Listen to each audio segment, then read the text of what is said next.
Question number first बेटा, matrix A दे रखी और इस मैट्रिक्स के अकॉर्डिंग बेटा बी की वैल्यू फाइंड करनी। कब? जब rank in rank of A is 2। इस मैट्रिक्स की रैंक दे रखी और बी की वैल्यू फाइंड करनी। ये मैट्रिक्स बेटा, इसका जो सॉल्यूशन है, इसकी रैंक ए इक्वल टू 2 है। इसकी रैंक 2 तक है जब इस ए का डिटरमिनेंट 0 है। अगर ए मैट्रिक्स का डिटरमिनेंट 0 ना होता तो इसकी रैंक 3 होती, परंतु इन्होंने कहा इसकी रैंक 2 है, बी की वैल्यू बताओ। ठीक, रैंक 2 है, बी की वैल्यू बताओ। इसका मतलब है इस मैट्रिक्स, जब मैट्रिक्स ए है ये 3/3 की है, स्क्वायर मैट्रिक्स है, तो उसका डिटरमिनेंट 0 होगा। 0 है तभी रैंक इसकी 2 है, इसलिए रैंक 2 होने की वजह से मैंने इस मैट्रिक्स का डिटरमिनेंट इक्वल टू 0 रख दिया। तो आपके पास आया बेटा 1 5 4 0 3 2 B 30 10। इसका डिटरमिनेंट निकाला और वो मैंने 0 रख दिया। अब यहाँ से B की वैल्यू में निकालनी बेटा, इसे एक्सपेंड कर दिया R1 के अकॉर्डिंग।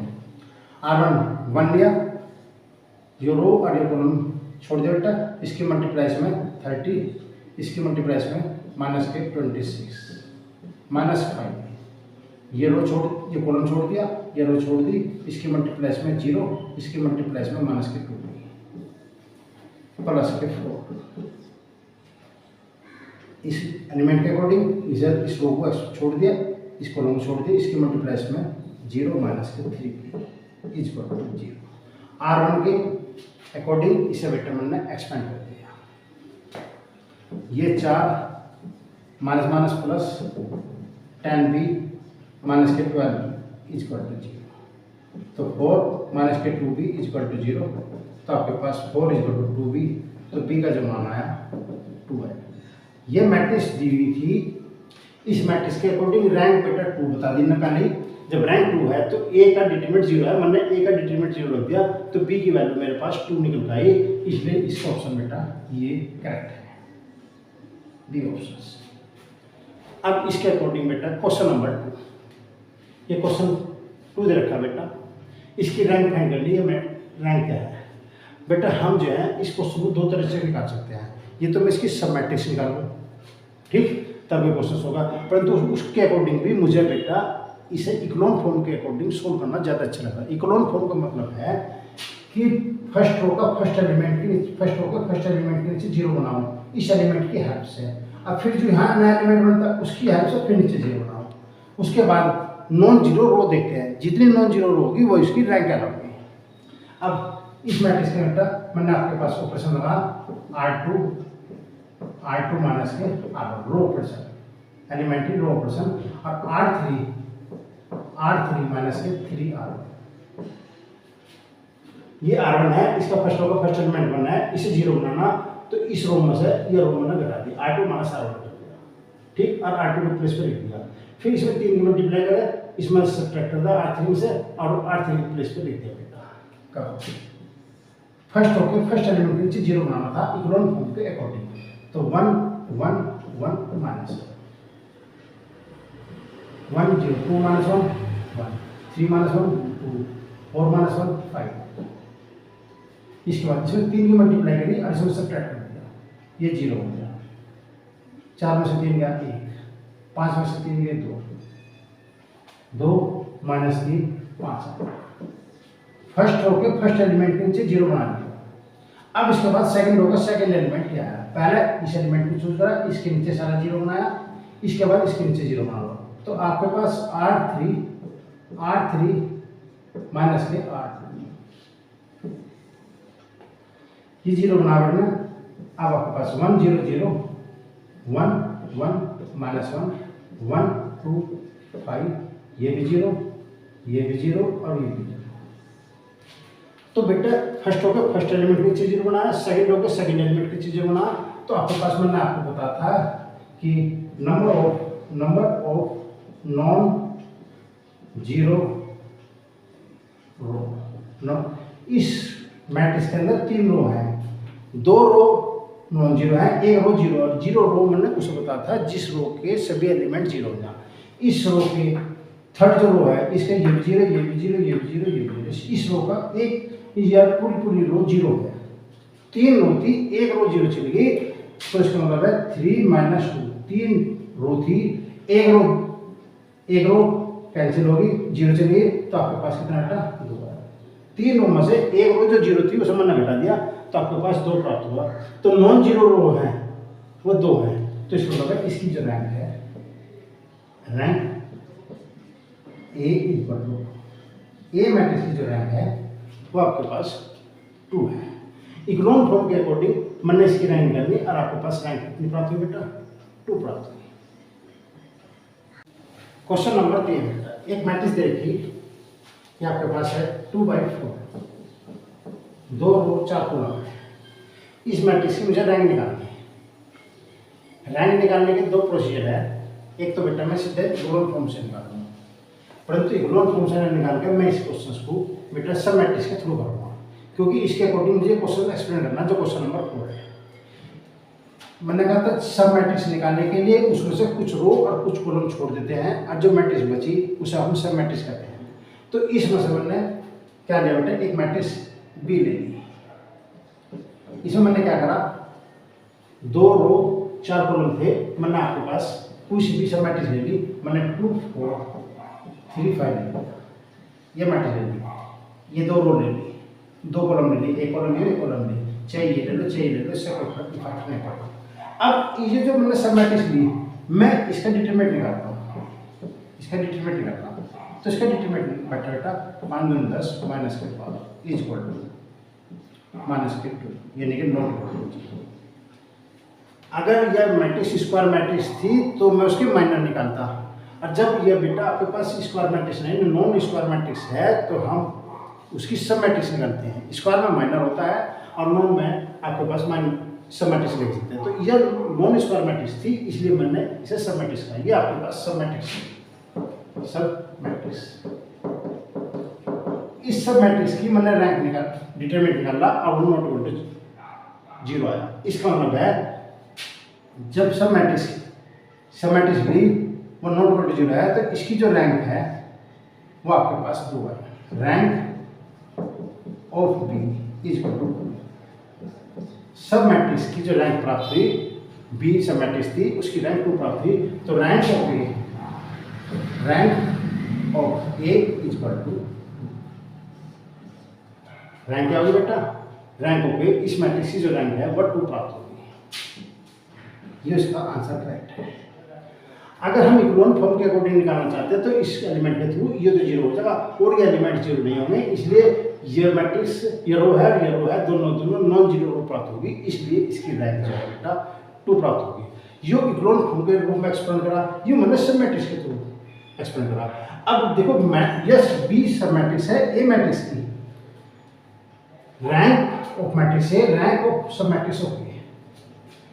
तो बेटा जो ए मैट्रिक्स है उसकी रैंक सब मैट्रिक्स की रैंक है, मैट्रिक्स की जो रैंक है सब मैट्रिक्स की रैंक से क्या होगी, ये देखिए तो 4 ऑप्शन रखे, greater less than equal to और नॉट। इसका मतलब rank of matrix A, rank of matrix A greater than और equal to rank of sub matrix of A. जो ए की सब मैट्रिक्स है, मैट्रिक्स की जो रैंक है सब मैट्रिक्स की रैंक से बड़ी या बराबर हो। देखो इसमें इक्वल आ गई, ए मैट्रिक्स की रैंक और सब मैट्रिक्स की रैंक दोनों कैसी है बेटा, इक्वल है। ठीक, तो मैट्रिक्स की जो रैंक है वह सब मैट्रिक्स की रैंक से या तो बड़ी होगी या उसके इक्वल होगी, छोटी नहीं हो सकती। ध्यान रखना कि मैट्रिक्स की जो रैंक है, ए मैट्रिक्स है उसकी जो रैंक है, और ए मैट्रिक्स जो सब मैट्रिक्स है सब मैट्रिक्स की रैंक से सदैव बड़ी या बराबर होगी। इसमें देखो इक्वल आ गया और इसमें आपके पास ग्रेटर और इक्वल टू साइन आएगा। तो ध्यान रखना कि सब मैट्रिक्स की जो रैंक, ए मैट्रिक्स की जो रैंक है वो सब मैट्रिक्स की रैंक से बड़ी या बराबर होगी। तो ये क्वेश्चन मैंने इसलिए करा था ताकि मैं इस कंडीशंस को वेरीफाई कर सकूं। तो इसका मतलब है फर्स्ट ऑप्शन इसका करेक्ट आंसर है। बेटा क्वेश्चन नंबर 5 और 6, ए बी ए मैट्रिक्स, ए एक मैट्रिक्स है, A dash B the transpose of A की ट्रांसपोज मैट्रिक्स है। तो जो रैंक ए की होगी वही रैंक बेटा उसके ट्रांसपोज की होती है।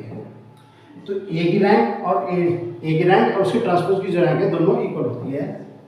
इस बात को नोट रखो, यानी कि ऑप्शन आपके पास ये करेक्ट आंसर है। अब इसी के अकॉर्डिंग ए बी दो मैट्रिक्स हैं, ए बी एग्जिस्ट है, उनकी प्रोडक्ट एग्जिस्ट होती है। तो बेटा ए बी का मैंने ट्रांसपोज करा तो आपके पास बी डैश ए डैश प्राप्त हुआ। तो इसका मतलब है rank A B is equal to rank of B dash A dash. तो ए बी मैट्रिक्स थी, उनकी प्रोडक्ट करी, जो इसकी रैंक होगी ए बी की वही उसकी ट्रांसपोज की रैंक होती है। तो इसका मतलब बेटा इसमें जो ऑप्शन हुआ ये करेक्ट है। जो ए की रैंक होगी वही उसके ट्रांसपोज की रैंक होगी। ठीक, यही कंडीशन यहाँ अप्लाई हुई और ये कंडीशन बेटा प्रोडक्ट में अप्लाई हुई। क्वेश्चन नंबर 7 बेटा ए मैट्रिक्स देखी ए आई जे 4/5 की, यानी ऑर्डर जो है 4/5 का। अब इसे हमने रिड्यूस करा इस फॉर्म में।